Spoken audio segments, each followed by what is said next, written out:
Hello and welcome to this 45th episode in my series titled Questioning Woke Psychotherapy.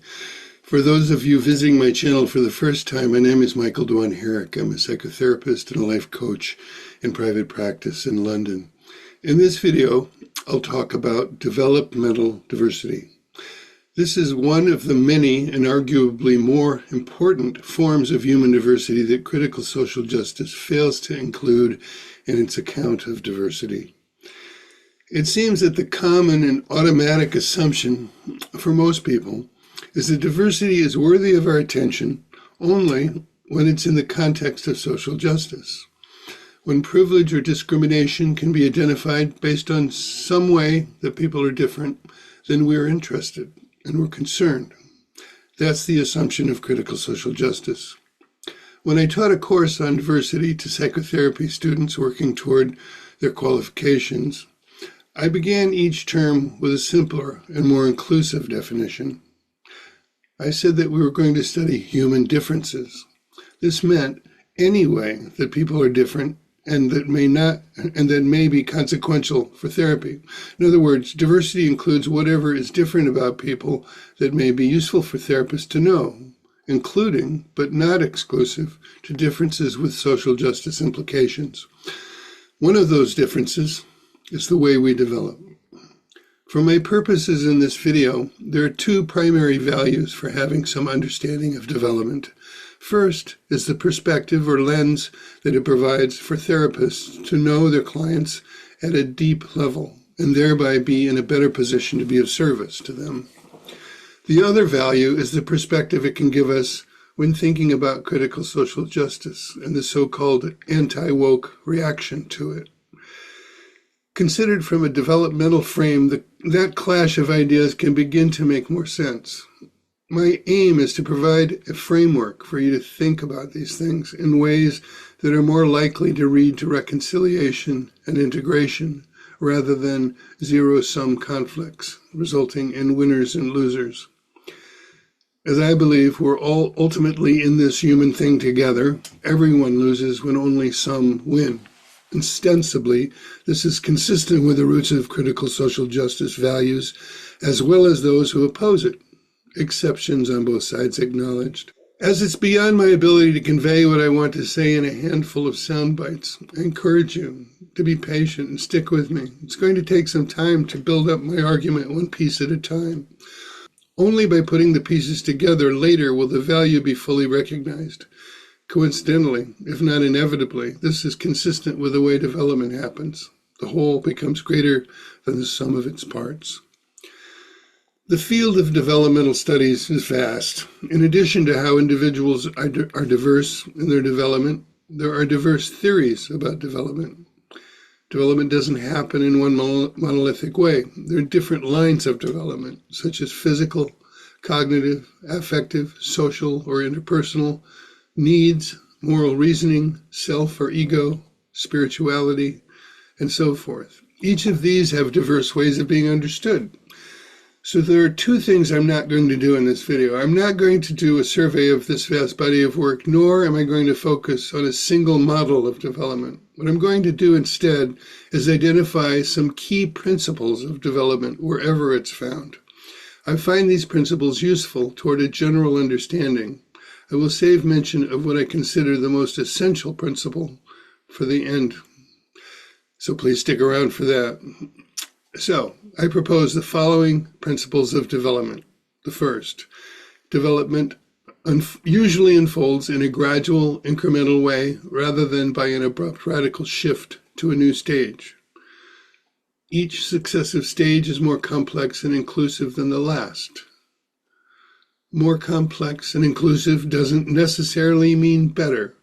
Each stage has its strengths in terms of conferring adaptive advantages while also introducing potential new complications and problems. This is commonly called the dialectic of progress. We'll hear more about this later. Each stage transcends and includes previous stages, a term coined by integral thinker Ken Wilber. This means that the previous stage becomes a part of the emerging stage and is integrated with it, at least ideally, if it is going to last. I'll talk about the failure to include later, as it's relevant to critical social justice and anti-woke. Also, Wilber describes human growth and development as occurring both horizontally and vertically. Horizontal development means that each stage elaborates its knowledge and adaptive behaviors at its own level and mode of understanding. If that is rationality, then we rationalize as much as we can and act according to that. We also expand our social skills in accordance with our model for social relationships. Vertical development, on the other hand, entails transformation in our way of making meaning out of life, which has behavioral repercussions. This has been called a paradigm shift. This is the bringing together of the complexity of parts into a new organizing whole. As each stage builds on and with the elements of the previous stages, no stage can be skipped.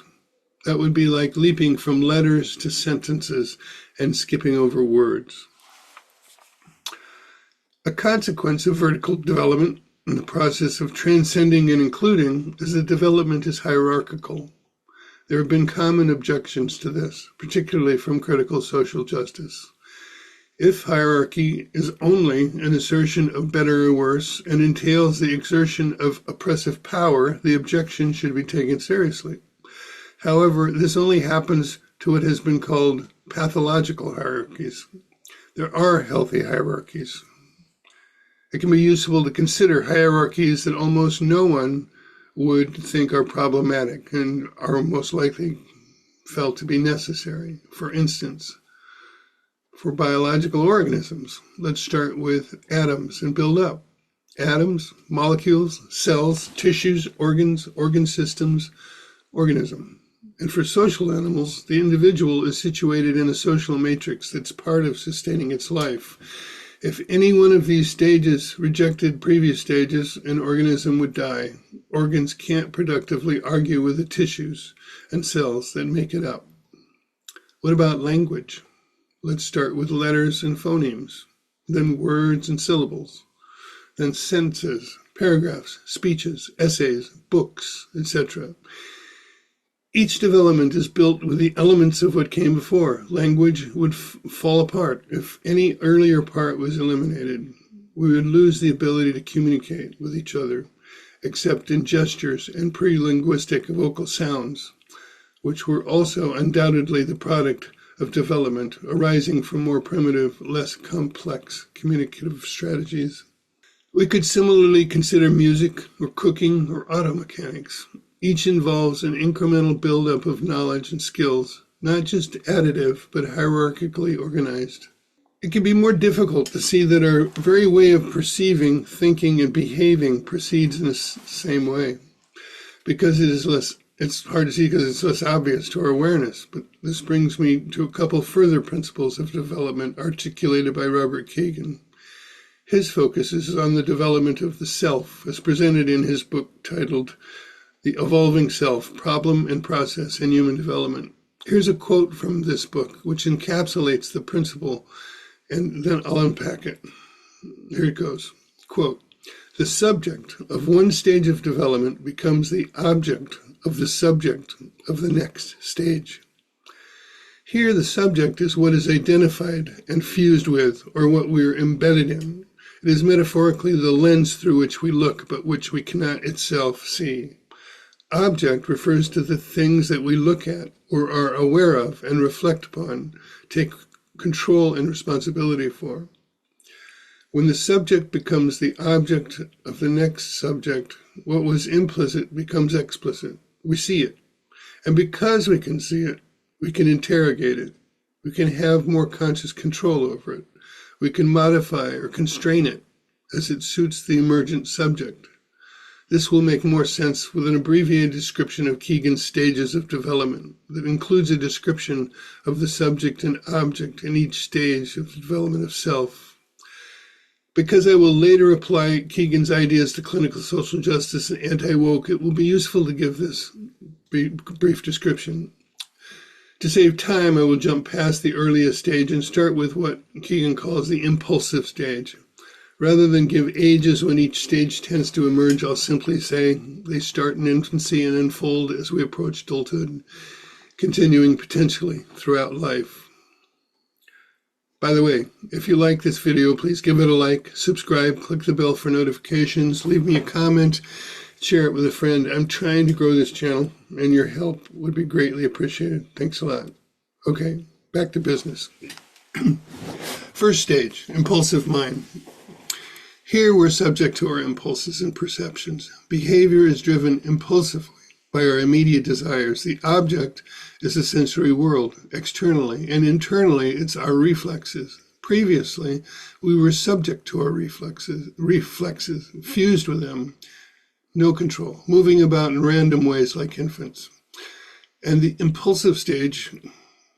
impulsive stage, we can recognize and control our reflexes in service to our impulses. We can reach for, grab, pull to ourselves objects we desire by controlling our reflexes. Second stage, imperial mind. In this stage, we're embedded or fused with our wants and desires. Here, our perceptions and our impulses become objects that we recognize and gain some control over. This is useful, as we've learned that acting on impulses can result in disapproval or even punishment from adults or even the physical world. We learn about punishments and rewards and begin to control our impulses to avoid the former and obtain the later. This is called the imperial stage because we act like little emperors seeking power, control, and dominance. We are pretty much narcissistically fused with our own wants and desires, with little awareness of others as anything but obstacles or facilitators. This is a normal and healthy stage of development up to a certain age, then not so much. Yet, as has been recognized, there is a kind of healthy narcissism even as an adult, if it is situated in and integrated with later stages. Remember, transcend and include. Third stage, interpersonal or socialized mind. This represents a momentous leap in development. At this stage, our wants and desires become the object of our awareness, and our subject is our identification with our relationships. We understand ourselves in terms of our connections with others and our roles in these relationships. We're invested in what others need, how they feel, and how that impacts our connection with them. We can subordinate our wants and desires in service to our relationships. This is not merely to avoid punishment and get rewards. It is out of a recognition that our relationships themselves offer a primary value. Fourth stage, self-authoring mind. As miraculous as the interpersonal stage is, our embeddedness in mutuality as subject eventually presents some limits and problems. At some point, when we make the interpersonal subject an object of our awareness, a new subject emerges, the self-authoring mind.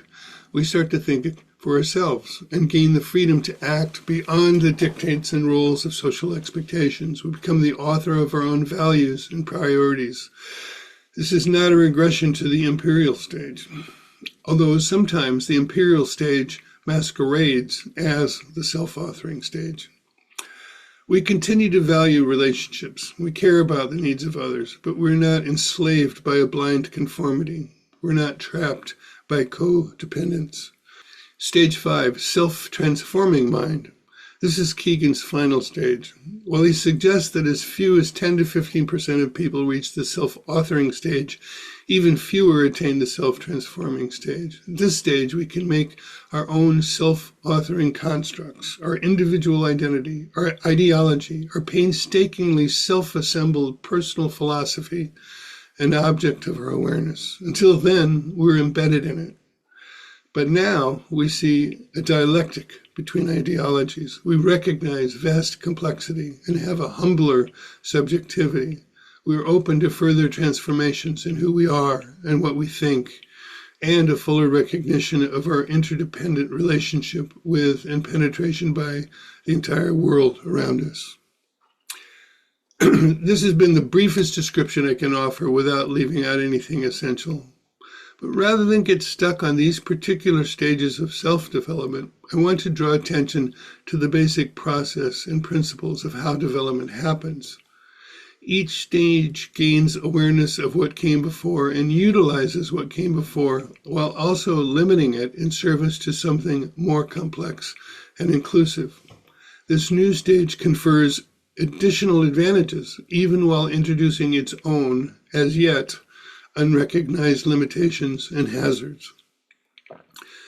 As for psychotherapy, I want to just make some very general comments about the usefulness of Kegan's model. This usefulness can also be applied when considering critical social justice and the anti-woke, which we'll do shortly.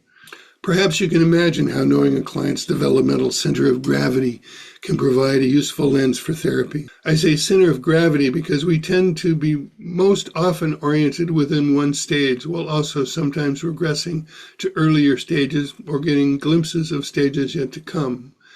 In terms of horizontal growth, it may be that whatever stage a client is most often at, that stage needs elaborating and strengthening. That might be the focus of therapy. It also happens that sometimes the center of gravity is at a later stage, but that it's shaky due to being built on a weak foundation. That might call for some horizontal work at that later stage, while the unmet needs of the previous stage will need to be addressed before the horizontal work at the next stage can be more stable.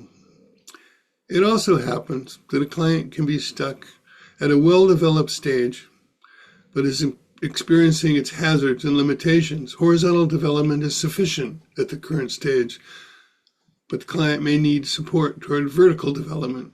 This doesn't mean dictating what that should look like for the client, but it recognizes the underlying structure of the next stage that would begin to address the current struggles. Now for the last principle. I've saved mention of this to give it special emphasis. I'm going to go on a bit of a rant here, so bear with me. Without this principle, none of the others can produce anything lasting. This principle is a fundamental premise of evolutionary psychology. Basically, it is this. The mechanisms and processes of our cognition and behavior, as instantiated in our brains and elaborated and enacted individually and collective, will persist to the degree that they have value for our survival and reproduction. This means that no theory, no construction of meaning, no philosophy, no ideology, no epistemology, no political movement, no utopian vision, no new set of beliefs or behaviors, nothing that emerges from the human mind or behavior, individually or collective, will ultimately endure unless it serves the preservation and reproduction of life. Throughout our time as a species on the planet, nothing has endured unless life has had a use for it, or else it was benign. It doesn't matter how clever or morally justifiable we think something is, or how stupid and wrong. If it gets in the way of life, its days are numbered. If it serves life, it will be preserved. Yes, there are things that endure when life finds them innocuous or irrelevant, but all things problematic to life will ultimately cause their own demise. We would do well to remember this when we cook up newfangled ideas about how to live, or we attack old ideas that have endured. If being clever and right are more important than living, then go for it. Otherwise, let's pause and think again before scrapping everything and starting over with something bright and shiny. Life is prolifically creative. On a biological level, it produces anomalies or mutations. Most do not survive, but those that confer an adaptive advantage do survive and reproduce. Through the cognitions of the human brain, life also produces anomalies, or we could say mutations in ideas. Most are not adaptive and perish. Some are parasitic, to borrow from Gad-Sad. Yet some offer adaptive advantages, become adopted by others, and persist. If they are not antagonistic to the need for social cohesion and collaboration, that is, they're likely to become cultural practices. When looking backward in time at the beliefs of our ancestors, at all their superstitions and irrational modes of thought, at religion and the belief in gods or God, our rational mind could be more curious. What adaptive advantage did these beliefs confer? How did they serve the purposes of life? What did these beliefs offer that served life better than what came before? what point and for what reasons did we decide that they do not serve life as well as they could? Is attributing stupidity our only explanation for their persistence? If we were to argue that rationality is not only a truer, but also a more utilitarian understanding of the world in terms of prediction and control, could we not apply this superior way of knowing to better understanding the pre-modern world? Might we also imagine that rationality has its own limitations that may one day be surpassed by more adaptive cognition, one that addresses the limits as well as the disasters of rationality itself? Might we someday see some of the products of rationality as we now see the mass human sacrifices of the Aztecs and the Mayans to their gods? Might we at some point see the unnecessary and tragic sacrifices of rationality to its own gods, even while recognizing and appreciating its value as an adaptive strategy? Might we see that our rational concept about reality, while very useful, are inadequate in a similar way to how our rational mind sees the inadequacies in the belief in God? If so, will we be tempted to regress back to a pre-rational stage, or will we transcend, include, and integrate rationality into a greater and more adaptive life strategy? For life, the individual is expendable. As individuals, we survive and are endowed with the capacity to experience pleasure, satisfaction, and pain as it serves life's purposes of survival and reproduction. When this capacity is dissociated from the needs of the body and from the collective on which that body depends, and it is utilized simply for immediate individual gratification and pleasure, this eventually spawns pathologies. I would suggest that this is the birthplace of morality.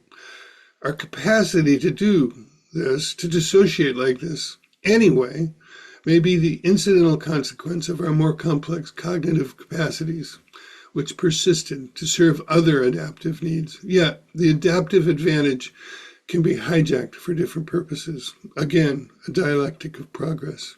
What happens when new ideas transcend and reject, dissociate, and exclude old ideas that have endured, and the new ideas come with more costs than apparent benefits? They're likely to meet resistance and may not gain a foothold with the collective. However, just because new ideas have costs, this is not sufficient reason to reject them. All ideas have costs. Sometimes, while new ideas are rejected because costs are recognized, there can be a call to go back or regress or stay in the same old ways. Conservatives will fight with liberal progressives about this, but costs ought to be weighed against benefits. For new ideas to get traction, they need to be able to preserve the value of the old ways and integrate, transcend, and include them with a new way that offers demonstrable benefits. New ways may need to be modified to accommodate important elements of old ways that have proven useful over time. They may also need to recognize and guard against potential costs. For this, we need good faith dialogue, which is a whole other topic. In all of this, I want to be clear that I'm not advocating a naturalistic fallacy. I'm not saying that because it seems that nature or life is made to work a certain way that we should justify whatever we do with that excuse. I am saying that if whatever we do doesn't account for what life demands, we're setting off on a path toward death. No matter how moral or intellectually sophisticated we may think an idea or course of action is, if it violates what's required by life, then it will naturally be eliminated.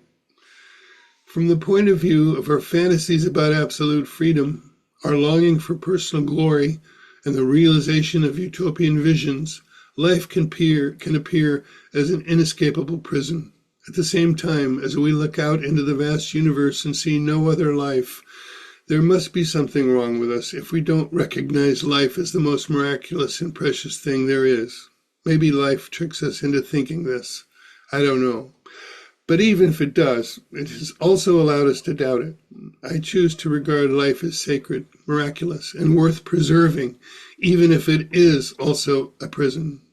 In any case, there's nowhere else or better to go, even if absolute freedom could be achieved. Not to mention, there would be no one left to enjoy it.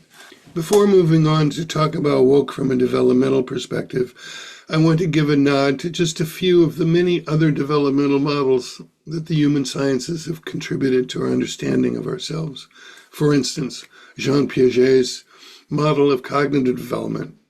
Piaget describes cognitive development as a process of assimilation and accommodation, in which each stage builds on the achievements of the previous stage. I would add here the work of Michael Bassages, who proposed a stage beyond Piaget's formal operational stage, which he calls dialectical thinking. I believe that this stage describes the kind of thinking we will need to address the complexity of the problems we now face, and that can't be adequately addressed with just more formal operational thinking. More horizontal growth might be useful, but we need a vertical cognitive transformation. And most are familiar with Abraham Maslow's hierarchy of needs. Again, each new set of needs rests upon and transcends but includes prior needs. I'd like to add that toward the end of his life, Maslow included a further stage beyond self-actualization, which he called self-transcendence. Then there's Lawrence Kohlberg, who proposed stages of development in moral reasoning. Just a few more to mention: Sigmund Freud's psychoanalytic theory, Erik Erikson's psychosocial theory, John Bowlby's and Mary Ainsworth's attachment theory. And finally, in terms of developmental models that are most immediately useful for examining cultural development, which includes considering movements like critical social justice, I think spiral dynamics, first developed by Claire Graves and popularized by Don Beck and Christopher Cohen, provides a useful model that's consistent with the principles I've laid out earlier. Ken Wilber also provides a developmental model that connects personal with transpersonal development and addresses cultural development. Another more recent and promising contribution to the field goes by the name of Meta Modernism, which seeks, like spiral dynamics and the integral model, to value and integrate all stages from pre-modern to modern to postmodern and beyond. It seems that no one person is credited with metamodernism, but rather that there have been various commentators who have described it as an emerging phenomenon beyond postmodernism. If you stuck with me this far, well done, thanks. Don't click out now. I aim to make your investment of time worthwhile. Having laid out a foundation, I now, at last, want to talk about critical social justice, postmodernism, and the anti-woke in developmental terms. I will examine them through the lens of Keegan's observation that development occurs as shifts where the subject of one stage becomes the object of the subject of the next stage. To do this, we're going to take a giant step back and get a very big perspective. I'll situate the following discussion within the largest developmental frame I can. To say anything about it, I must simplify what is profoundly more complex into just 5 human developmental stages. First, I will name these 5 stages and then describe them and comment on them. They are pre-modern, also known as prehistoric, pre-modern, modern, postmodern, post-postmodern, also known as metamodern, or spiral dynamic second tier. I want to acknowledge that this nomenclature confers its pivotal significance to the modern era. This may be appropriate, but it also may unduly define the other stages excessively by comparison to that stage. Perhaps better words will be invented. In terms of life, our development started with the first single-celled organisms, or prokaryotes, which are thought to have first occurred 3.8 billion years ago. I won't go that far back. I'll leave that for evolutionary biologists, but let's start with what came before the prehistoric era for hominids. The prehistoric or pre-modern era can be considered to stretch back to Australopithecus 4 to 7 million years ago. But I want to skip ahead a bit. Let's start briefly with Homo habilis and Homo erectus about 2.5 million years ago. During this period, we lived and survived as nomadic hunter-gatherers with limited social organization. Anatomically modern humans, or Homo sapiens, appeared approximately 200,000 years ago and carried on living as nomadic hunter-gatherers until the advent of agriculture 10,000 years ago. This means that for at least 95, if not 80, 98% of our human existence, nomadic hunting and gathering was our adaptive strategy. Our brain size and structures are the same today as they were then. So, despite the many radical changes in our adaptive strategies, we are still hardwired with the same brain equipment. Our old programming is folded into our current cognitions, whether we like it or not. Again, transcend and include. Then, roughly 5,000 years ago, with the advent of written language and the rise of the city-state, we moved from the prehistoric to the pre-modern age. The only reason the earlier stage is called prehistoric is because there was no written record of it.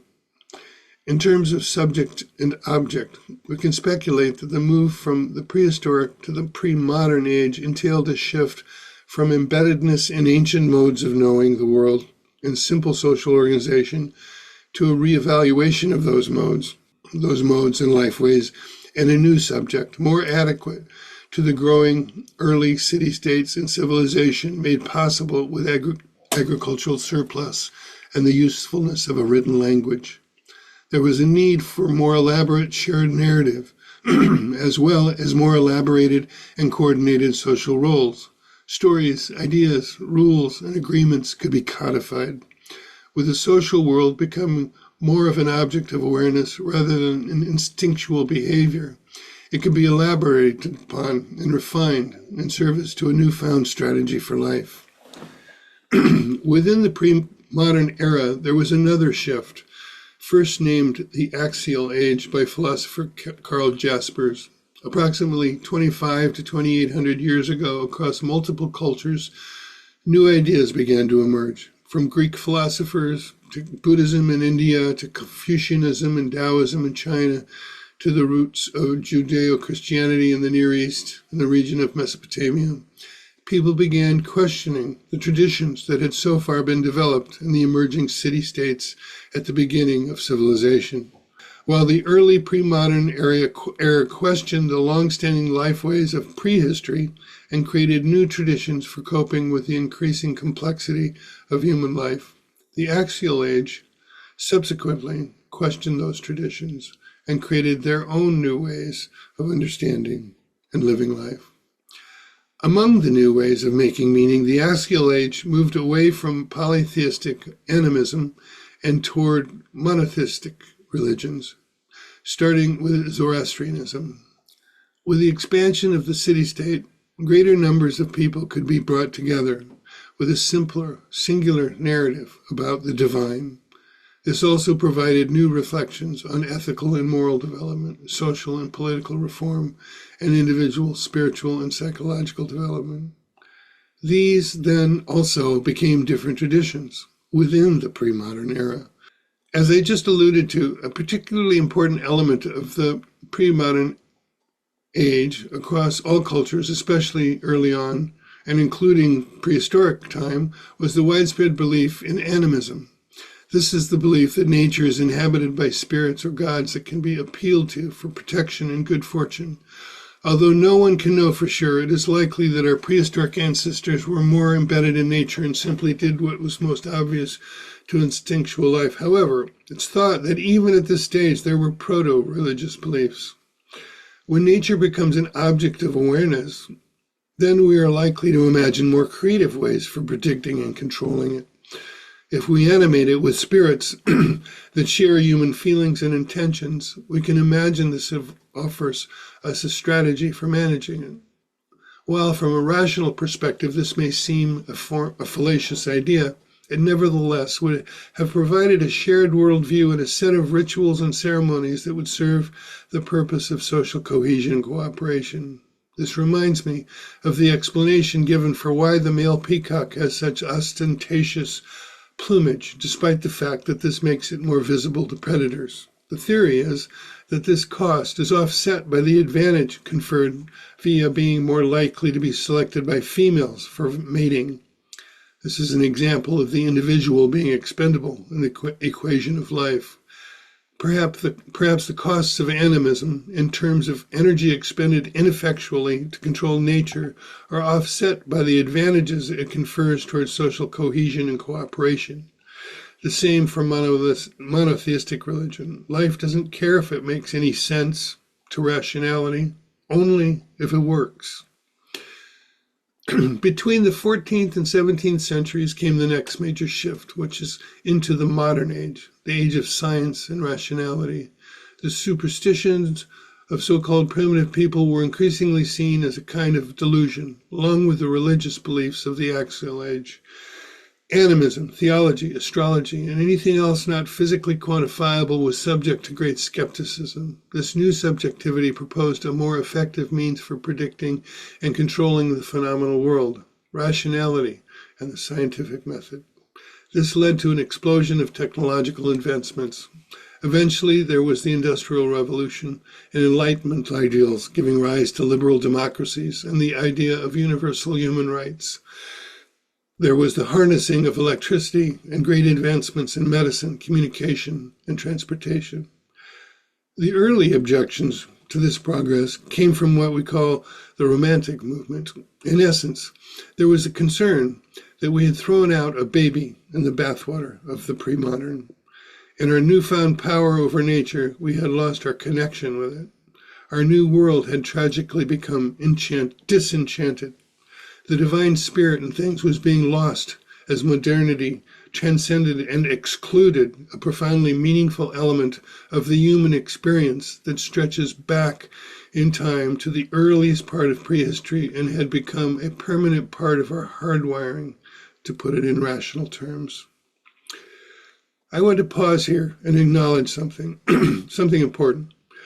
While it's possible to name these trends in human development, they're merely that, trends. At each stage, any given human population will include people at different stages. No doubt there were pre-axial age holdouts during the axial age. There have been pre-modern holdouts during the modern stage. And clearly, there are modern stage holdouts in the pre-modern stage. And there are anti-woke holdouts in the postmodern age.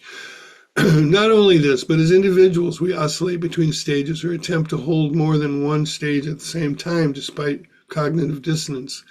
This is analogous to Kegan's model of development, such that even those at the stage of self-transforming will have access to, when needed, and be oriented by earlier stages. The same could be said of Maslow's self-actualization needs. If human development, individually or collectively, was a way of walking, it would look like an extremely drunk person lurching forward, stumbling, falling backwards, drifting side to side, and lurching forward once again. And again, even forward movement brings the dialectic of progress. This brings us to postmodernism and critical social justice. Essentially, these represent a shift from the subject of modernity, rationality, grand narratives, scientific epistemology, claims of knowledge, moral universals, and so forth, to all of these things being objects of critical awareness. Primarily, it critiques modernity's hegemonic grasp on power and the ways it can and has been used as oppressive force. Let's say it sees modernity like a new peacock and only notices vulnerabilities inherent to its ostentatious claims on truth. This new postmodern subjectivity is a deconstruction, post-structural, decolonizing mindset aimed at justice and liberation. It sees what needs to be undone. Troublingly, however, it neither attempts to preserve what may be of value in the modern stage, nor does it offer much by way of constructive new possibilities. Just as modernity tended to reject pre-modernity rather than transcend and include it, so postmodernism does the same to modernism. It rejects it, often in strident tones.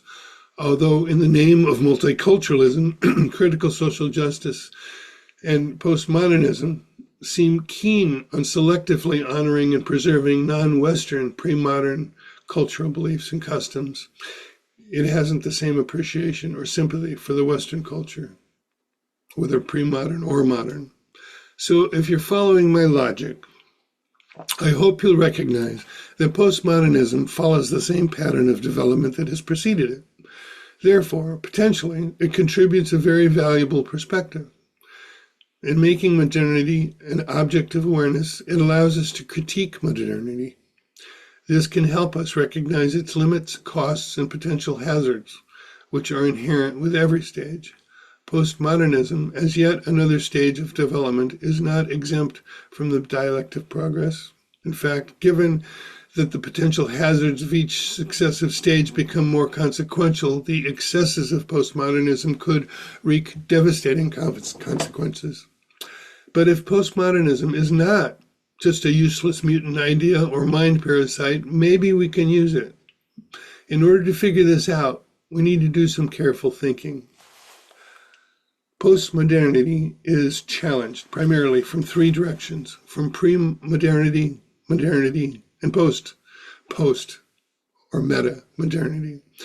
Those with strong religious beliefs will find its moral relativisms and critiques of meta-narratives offensive and threatening. Those committed to the advancements of modernity, including reason, scientific advancement, and moral universals, find its extreme skepticism about the possibility of real knowledge and moral principles corrosive to their whole enterprise. Both pre-modern and modern objections tend to call for a return to their own stage. The third challenger. This comes from Meta Modernism. But instead of seeing postmodernity as merely a big mistake, it sees the potential value in it. However, it recognizes postmodernism's inability or unwillingness to deconstruct and critique itself to be problematic. Therefore, it needs to be critically examined, and its usefulness separated from its dangerous and corrosive philosophical hubris. Just as every previous stage has tended to be poor at self-reflection, so too postmodernity. Why has every stage been poor at this? Because each stage is fused with and embedded in its own subjectivity. Postmodernity is no exception. Meta Modernism has emerged as a new subjectivity. This made postmodernism an object of its awareness. I would add that spiral dynamics offers the same perspective in its description of the second tier of development. As well, you find this in the writings of Ken Wilber. And Keegan's fifth stage of self-transforming mind, I think, is in the ballpark. Postmodernism seems ill-equipped to differentiate its different challengers. It tends to see any objection to its brilliant deconstructions as originating from previous, less conscious stages of development, whether modern or pre-modern. Those with only a basic understanding of postmodernism and who are understandably intoxicated by its liberating rhetoric also cannot seem to make this distinction.